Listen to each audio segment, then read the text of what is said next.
cuties! Hello, we're in the new library. Not that this is a great backdrop, but this is where the marshmallow is. So this is where we're filming. I'm still putting together this library, but I wanted to do a video, obviously. We're gonna talk about ARCs. I, for the longest time, didn't know how people were getting ARCs. And if you don't know, an ARC is an advanced reader's copy. For the longest time, I did not think this meant like getting a book before it's published. I thought it was like advanced level reading. But last year I did sign up for NetGalley, and if you don't know NetGalley, it is a place to get digital ARCs in ebook and audiobook format. I have never seen a print book out of NetGalley on their website, at least. I still to this day do not know how people get publishers to just send them physical ARCs. Would love to be one of them one day because ebooks are my least favorite means of reading. I just don't like them. I prefer the physical book, or I prefer an audiobook. Those are my means of reading. But I have since grown and learned or trained myself really to read better on ebook, on digital formats. Still not my favorite method. I hate holding my Kindle and stuff, and I hate holding my phone. For the longest time I didn't use my Kindle, and you know, like, you're getting that little divot in your pinky as you're holding it. I don't like how it feels in my hand. I prefer a book.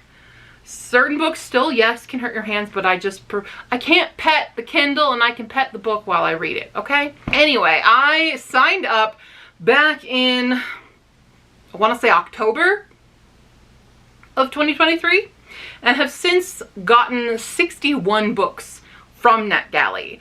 Now, have I read all 61 of those? No, absolutely not. But my ratio right now, of the books that I have read and reviewed versus what I haven't, is about 32%. Over on, I believe, Barb's Bookland, she has created the challenge of kind of 80, what is it, road to 80%. 80% is the recommended ratio on NetGalley to keep yourself getting approved. Clearly, I'm doing a great job of that. But I do want to get better at it. When I first signed up for NetGalley, I did not know how it worked. So I ended up getting a lot of ARCs that were actually already out, which I find very strange that an ARC copy is still up on NetGalley, for example, from 2022. You would have thought that would have been long gone from it, so I don't know how NetGalley actually functions, but I ended up with a lot of stuff that has already been out for a year or less, and that kind of frustrates me because it's like, it's not really an ARC copy, it's, you know, it's already out, so I feel kind of pointless reading it, but I'm still going to, at least reviewing it on NetGalley and stuff, because it's like, it's already done its thing. The ARC is, I just get the regular book now. And a lot of the time the ARCs are uncorrected proofs as well. So I could just pick up the actual published book, which has corrections in it. I wish there was like an easy, like, just return method of it. I know there's some way to be like, I will not be reviewing this book, but I don't know how that actually affects your ratio, or if it keeps it in your library. I would just like, whoops, didn't mean to do this. I've also gotten a couple sequels on accident. Didn't mean to do that, because I didn't know it was a sequel. So I would like a little bit better organization on NetGalley for that. I've gotten better, but I still have this huge backlog of books. So what I wanted to do today is chat about the books that I have in my NetGalley, either read or unread. And, you know, maybe it'll be interesting for you to see a book and maybe you're like, oh, I want to read that. Oh, when does that come out? Or, you know, oh, definitely Q that you're going to hate that book because I've read it and it's awful. Or Q, you're going to love that book because I've read it and it's great.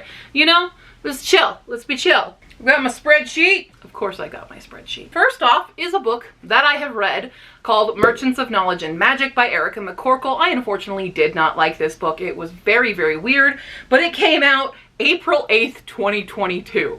So this was the first book that I got off of NetGalley, and I did not realize that it had already been out for a year when I got it. So that was a bit weird. I don't really recommend this one. I don't like it. The characters were not great. The world building was sus, and I just was very weirded out by it. in a confused kind of way. So unfortunately I can't recommend that one. So we're not starting off to a great start here. It's just super weird. It's super weird. It's kind of like very alien, inhuman creatures that are assassins, but not. But they're traveling and they're mixed breeds, and it's not even a matriarchal society that they're involved in. It's a misandrous society, which is really weird. And there's like mass unaliving Jonestown style stuff that happens that is just brushed away and is like, well, whatever, it's cool. And a lack of any emotional arc and connection for these characters. Yeah, it was just a weird time. Next up is The Tale of the Young Witch by Joseph Minart. And this came out March 3rd of 2023. This is another one of the first ones I got. I haven't heard great things about this though, so I'm a little hesitant to pick it up. I have not read it yet, but I'll read it. It's pretty chunky. I think it's like 550-ish pages. But to have a like 3.67 on Goodreads after so long of stuff is like, that's not a good sign. It could still be a gem for me. I don't know. I'll read it eventually because it's on the list, but yeah, not high expectations there. Then we have Captive of the Stolen Empire by Megan Van Dyke, and this came out November 14th, 2023. So I probably had just gotten it in with the intention of reading it, and then I didn't because I'm really bad at reading ebooks. Still interested in this one. I don't have much to say other than this was definitely a cover pickup because I was just sifting through NetGalley just looking for stuff that looked cool when I first signed up. We have The Witch Would Not by Olivia Atwater, who we know and love. This also came out November 28th, 2023. Still desperately want to read this. I love Olivia Atwater oh so much. I will read anything she puts out, and I've heard amazing things about this book anyway. The Charmed, it's from Fae of the Crystal Palace by Kylie Fennell. This came out November 30th of 2023. Very interested still, just haven't gotten to it. I got it too soon before I was prepared to really dig into NetGalley land here. Then one that I'm very excited about, but I'm sad it was a 2023 because if I had realized I would have read this a lot sooner. But that is Spellbound at Pemberley by Abigail Reynolds. This came out December 5th of 2023. Any Pride and Prejudice retelling, I'm gonna read. Okay, I'm gonna do it. I love Pride and Prejudice. It's one of my all-time favorite stories, and I love retellings of it, and it's Fitzwilliam Darcy. Mage is the series title, and I'm gonna read it. I'm gonna read it. Okay, that clears out all the 2023s. Now we're into 2024, and I did read the first two on my list. We have A Fragile Enchantment by Alison Saft. I absolutely love this. I just mentioned how much I love Pride and Prejudice. Well, I love a lot of Regency things. And Fragile Enchantment is a Regency fantasy, somewhat enemies to lovers. Not quite, but they definitely don't get along at first. And it's beautiful and touching and secretly gay on some points. And I just really love this. Again, Alison Saft, love her writing. Will read anything by her at this point. Then on a completely opposite scale, we have The Invocations by Crystal Sutherland. This came out January 20th of 2024. I don't think I read it in time. I definitely was late on this one, I think. But I read it and it was very interesting. Very spooky. Very spooky, very scary. And it had these three young girls who are witches, or not all of them are witches, but one of them deals, witches only make deals with women.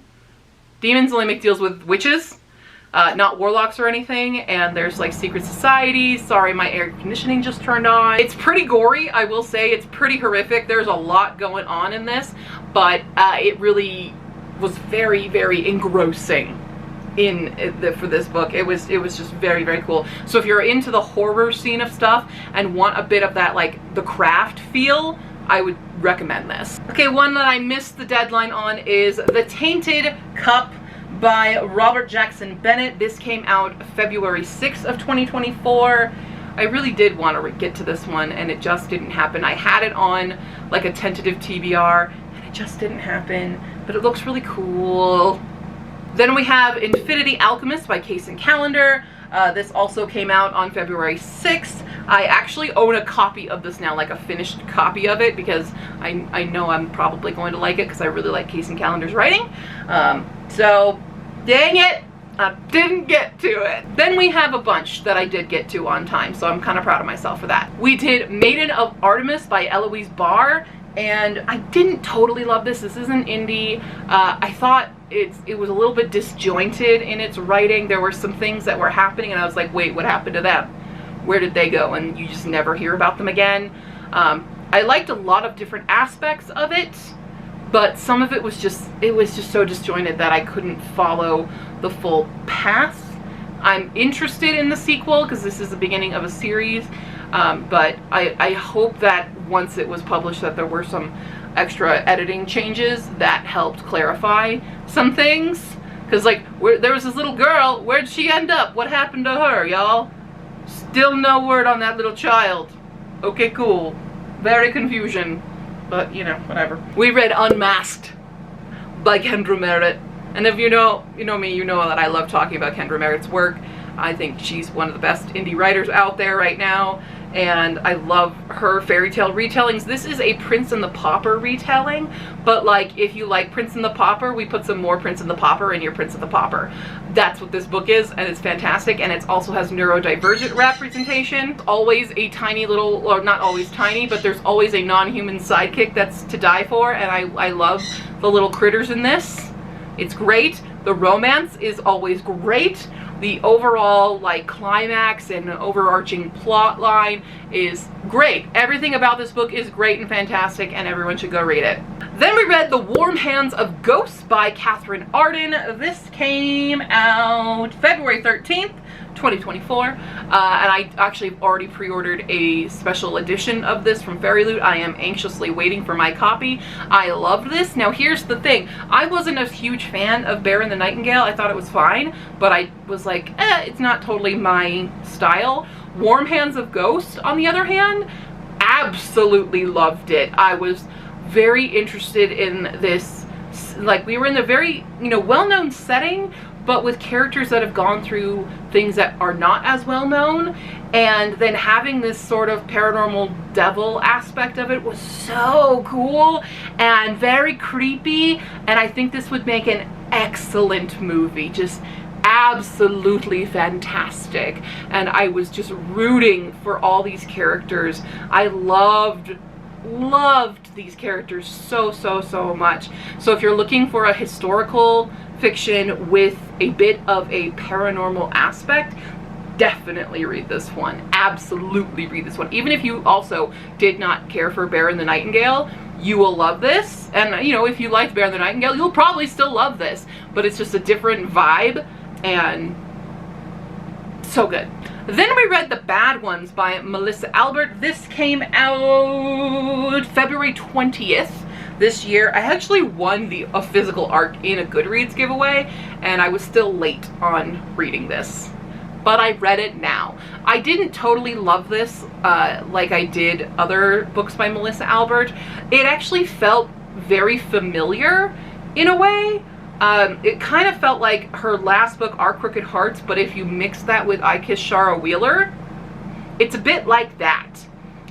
So if that intrigues you, you might enjoy it. I just thought it was kind of, not her best, work. I appreciate the other stuff that she's written more than this. It was still an enjoyable time, but not my absolute favorite. Now we're back to books I have not finished yet. We have Arthur and Teddy Are Coming Out by Ryan Love, and this was actually promotion for the audiobook, I think, and it came out February 27, 2024, but this actual book came out in 2023. But here's the weird part. The promotion on NetGalley was for like saying the audiobook comes out or whatever, but this was still an ebook copy. So I was like, where's the audiobook? If that's what we're promoting and releasing, where can we listen to that? So it was just really strange. So this is technically a very, very late read, but I was going off of the date that the copy I have says, even though it is not an audiobook copy. But this is a gay coming out story for both an older gentleman and his grandson. I think they're both coming out and living their best gay lives as best as they can. That's all I know about it. Then we have, I'm super disappointed that I did not read this ahead of time. This is Fathom Folk by Eliza Chan, and I literally just got a copy the day I'm filming this because someone was kind enough to give me a gift card, and I got to get this book. And this came out February 27th of 2024. I love this kind of style of the cover for one, but it's this fantasy, I think Chinese mythology, but also dealing with like sea folk, because it's called Fathom Folk, you know, sirens and I think kelpies and harpies and stuff like that. This kind of separated world. So very intrigued by that. Then we have Lore of the Wilds by Annalie Sabrana, which also came out on the 27th of February. I don't know if I'm going to like this as much. It does seem like it has this love triangle immediately, but I wanted to get to it. I know it was a special edition release somewhere, but it doesn't have the greatest reviews. It has some mixed reviews, so don't know how much I'm going to love it, but I do have the arc. Then we have the one I did read, and that's Board Gay Werewolf by Tony Santarella. When I first read it, I was like kind of meh about it, and now that I've sat on it a bit more, it's a lot more fun than I experienced right after reading it. Like, there's still some aspects of it I didn't totally like. There's you know, here's a board gay guy who's a werewolf, and he kind of sleeps around a lot, which is not my favorite aspect, but he gets involved in kind of werewolf MLM schemes, and it was really funny that way. But he has these other friends who are kind of his work friends, who are the best characters.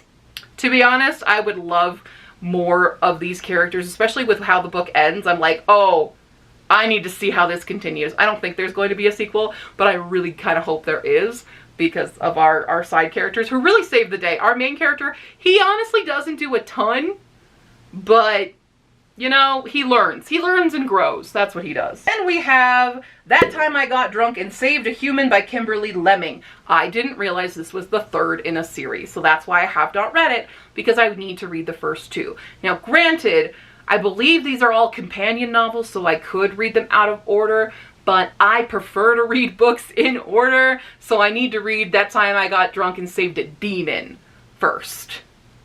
And I don't know what the second one is. I think it's an elf. Is it Saved an Elf? Something like that. But I messed up and didn't realize. That book came out March 5th, 2024. I do think it'll be a fun time. I do think it might be one of those thirsty books, but the title is just really funny to me.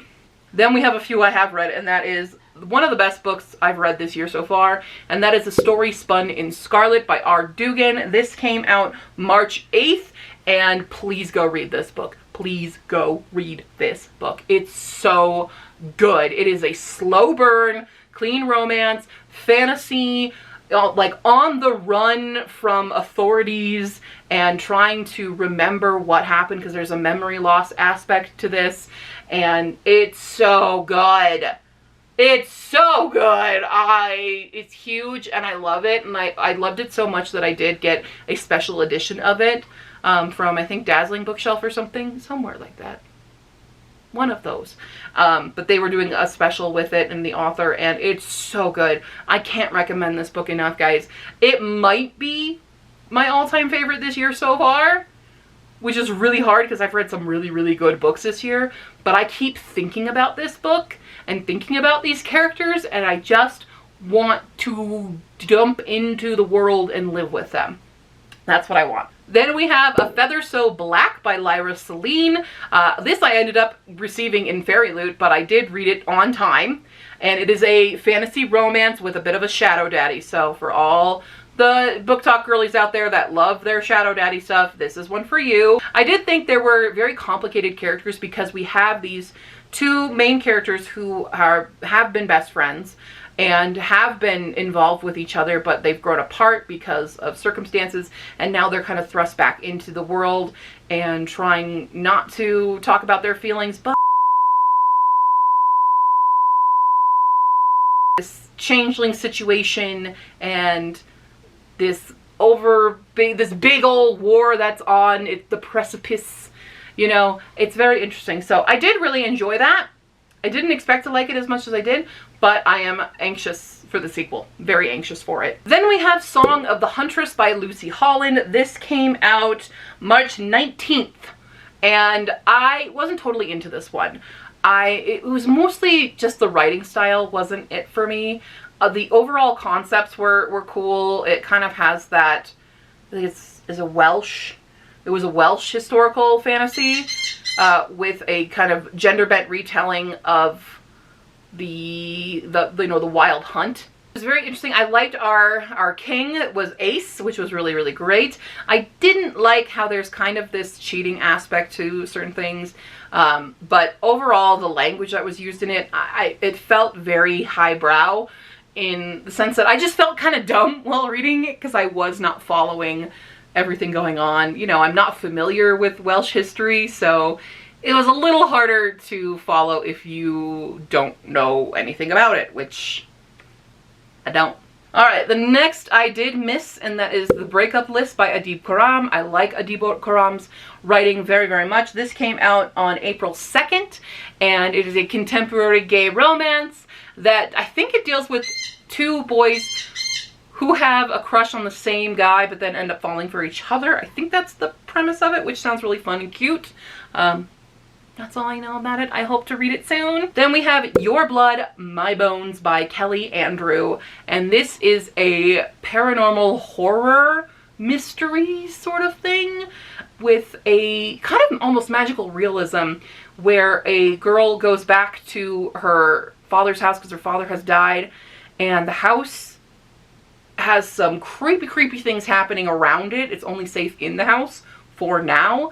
But she left her cousin and this guy who she kind of fell in love with, but find out that he's still there, and he can't die, but he's like trapped and like strung up by vines and things. And so it's this interesting unraveling of mystery and very creepy moments. There were some absolutely creepy moments in this book that I was like, oh god. So yeah, if you want some nice creepy times, check this one out. And we have Ghost Station by S.A. Barnes. This came out on April 9th. I did not get to this. I'm sad that I didn't get to this because I was really hyped up. And I know some other people who read it and they really enjoyed it. So I'm kind of sad that I missed out on the pre-hype of it, but I'll get to it eventually. Then I've been doing really good. Okay? I've been keeping up. The next, like, I don't know, 8, 9, I have all read. So here they are. The Last Phi Hunter by Salene Goldenberg, and this came out April 9th. I wasn't a huge fan of this one either. It's a high fantasy situation with this kind of demon hunter, and the thing about it is he's the main character, but he don't do much. He don't do much, and the other POVs, I didn't understand why they were POVs when it should have been this other girl. There were some confusing world building aspects and confusing character building aspects to this, so I just wasn't totally into it. It's still an interesting concept. Like, I did like the concept of the Phis. I don't know if that's how you say it, if they're Phi or Phi, but very, very interesting on that side. But character-wise, which I'm a character person, I didn't connect with them and thought the POV choices were wrong. Then, on the opposite side, we have To Gaze Upon Wicked Gods by Molly X. Cheng, and I loved this. This was so cool. It was very different than what I thought it would be. It is a fantasy, sci-fi, kind of, there's a portal situation with ancient times, because like there's the Romans who have come through a portal and just completely oppressed all these people who used to live off of magic. So it's this magic versus science concept, and, you know, working with your enemies, getting to know them, finding out the truth about them while also suppressing feelings. And I just really, really liked, especially the character development of the main character, watching her like kind of descend into the dark side is a very interesting angle. And then her realizing, you know, how far she's fallen and trying to redeem herself. It's really good character work. Really, really good character work on this one. So I hope everybody else really, really likes it. It's weirdly having some mixed reviews, but I adore it. So, whatever. My opinion's better than yours, obviously. I'm just kidding. That's sarcasm, please. Alright, then we read The Dead Cattail Assassins by P. Jelly Clark, and this is a novella. It comes out April 23rd, or came out April 23rd, and this is another interesting fantasy with a bit of interdimensional aspects of it in finding your doppelganger, trying to not, well, you were hired to murder the doppelganger, and the craziness ensues, some epic battles, and interesting work on mythology, I thought. It's so short, and I'm like, it packs so much into it for being so short, but in a really good way.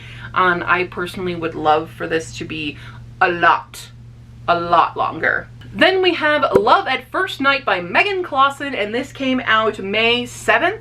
And this is a contemporary romance dealing with a girl who has severe anxiety and is roped into going to train children to be little knights at like the Tower of London. It's also written by this girl who apparently was really big on TikTok for living in the Tower of London. She wrote another book about that, so it was a little, apparently the other one is like really self-inserty. This one also seems a bit self-inserty, but you know, whatever. It was still very, very fun. It has this bit of enemies to lovers, where she is roped into kind of making sure this Viscount, I think, behaves and goes along with stuff, and he's ruining her life basically, and kind of really does, but then kind of understands more about like LARPing and stuff, and falls in love, but you know, things happen. I would have liked it to be a little bit longer, especially near the end, to see how that big fun confession scene would have actually played out in the aftermath of things.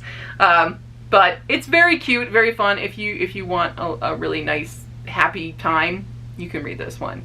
But it does have a really good representation for those with anxiety. Then we did an audiobook arc. This was the first audiobook I got, which was When Among Crows by Veronica Roth. And this came out on May 14th. And it's this urban fantasy dealing with kind of Baba Yaga situation where we're all trying to find Baba Yaga, hidden identities, and it was very interesting. I'm slowly getting back into Veronica Roth after not reading her for a really long time, and I'm finding that I do enjoy her writing more now than the before with Divergent and stuff. Divergent was fun, but it's been a long time, and you can kind of see the growth in her writing, I think. And it's a novella, so it's super short and a good time. Check it out. Then we have The Lamplighter by Crystal J. Bell, and this comes out, or came out, on the 21st of May, and I really, really like this. If you want the spookiest aesthetic vibes, read this. It's like this whaling town that's very famous for the things on the front of ships, their lucky thingy. I forget what they're called. It has a really interesting mystery aspect to it. There's talks of trauma. It's kind of a bittersweet ending. I will warn you, if you're looking for a happy ending with this one, you're not gonna get it. But it was so cool, and I just really liked it. I got frustrated with some characters, especially a little sister character, because people just seem to want to keep little sisters exactly the same in every book. It's very hard to find a little sister that doesn't suck in a book, for me. Just very annoying, because I'm a little sister. I'm the littlest sister in my family, and I don't like the portrayals of my type of character.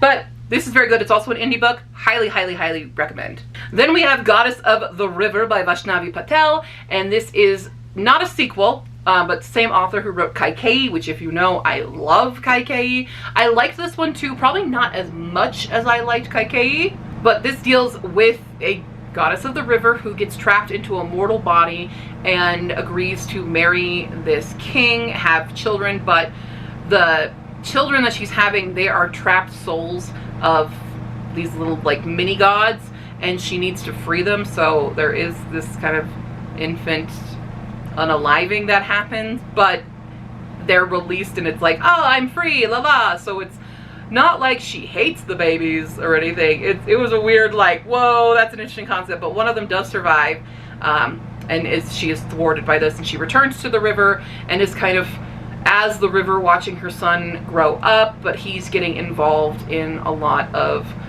politics and things, and it's a very interesting look at this historical aspect. This is from not the Ramayana, but something else, because Kaikeyi is from Ramayana.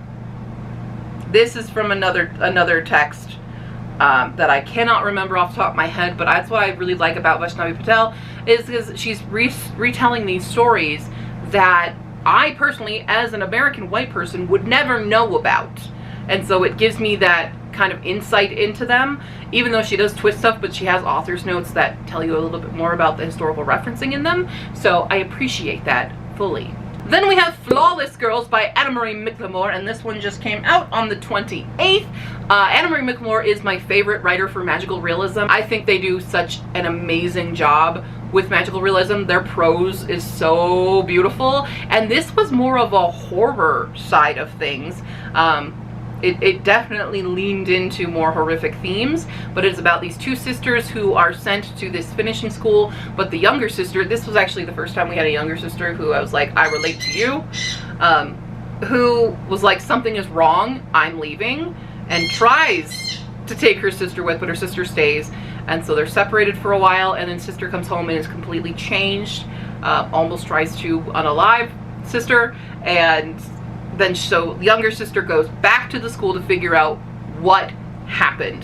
Why did her sister come back wrong, basically?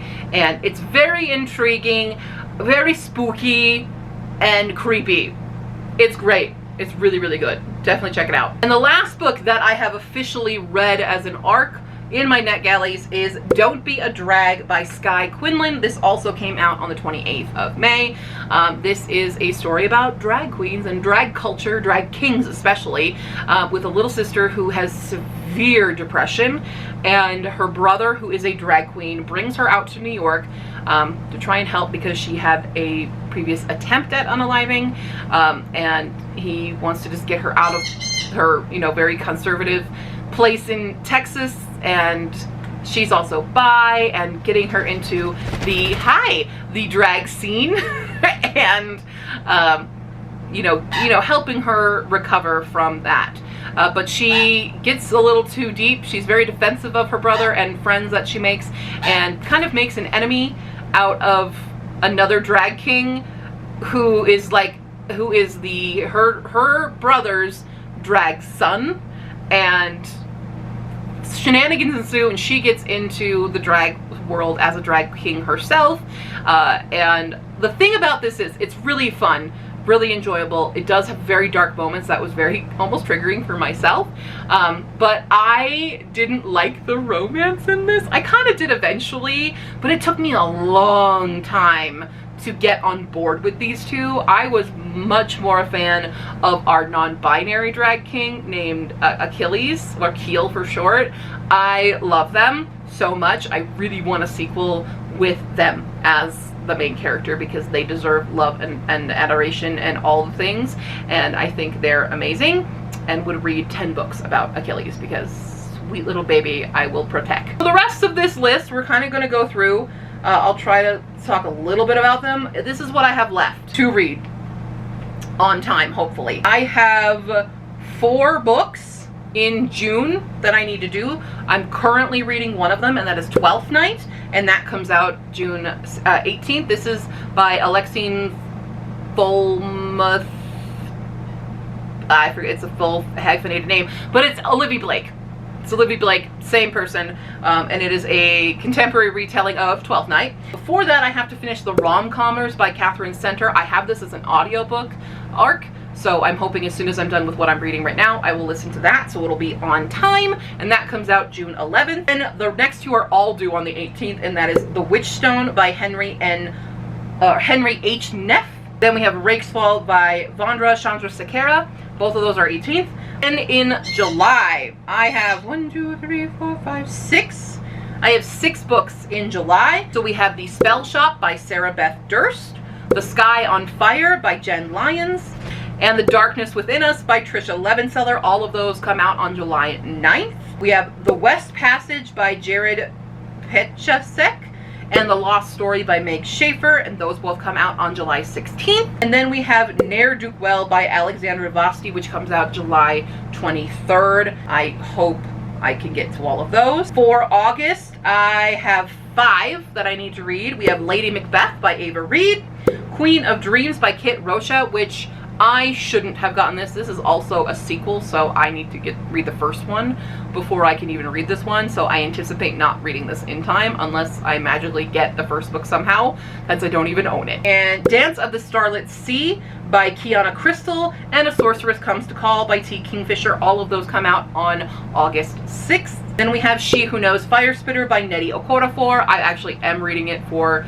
this month's TBR right now, but that comes out August 20th. Then we have Somewhere Beyond the Sea by TJ Klune. This comes out September 10th. I'm super excited about this. We have A Dark and Drowning Tide by Allison Saft, and that comes out September 17th. Moving into October, we have How to Help a Hungry Werewolf by Charlotte Stein, which comes out the 1st of October, as well as The Kiss of the Nightingale by Addie Denner.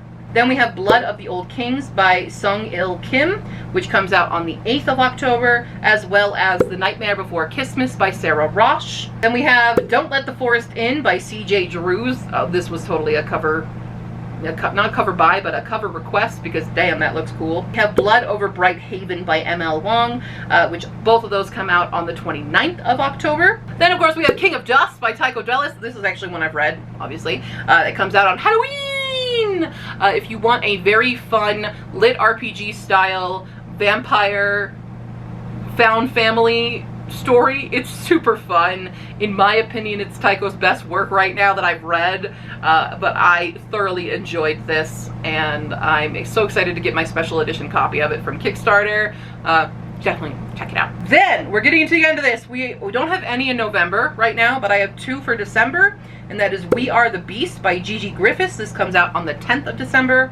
And then The Resurrectionist by A. Ray Dunlap, which comes out on the 24th of December. And finally, I have one already for 2025, and that is The Secret History of the Grape Kit by Pagan Kennedy, which comes out January 14th of 2025, and that is a non-fiction. It's a subject near and dear to my heart as an SA survivor, so that's why I picked that. I don't normally read a lot of non-fiction, but that is something I would like to see more of. There we go. That is my current stats on NetGalley. I have a lot to read.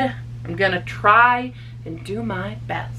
Let me know if you're a NetGalley reviewer as well. Reviewing books is something that I absolutely love to do. Would love to do more and make it more of what I do in general. So having access to something like NetGalley for an aspiring book reviewer is very, very nice to have. One day, I hope I'll be one of those that the publishers just send you stuff. That'd be cool. That's it. Let me know, what do you think should I tackle first, or have you read and you're like, yes, read this right now, Q? Let me know. And I will see you next time, cuties. I'm gonna go now. Bye!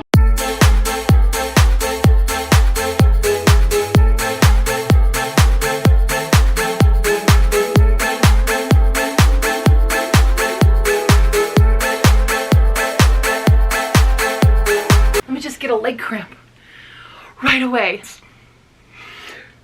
God, stop yawning! Every time I film, I just start yawning. I'm fully awake. I don't know why I'm yawning. We did Maiden of Arden. I am in here! Yeah, you can come here.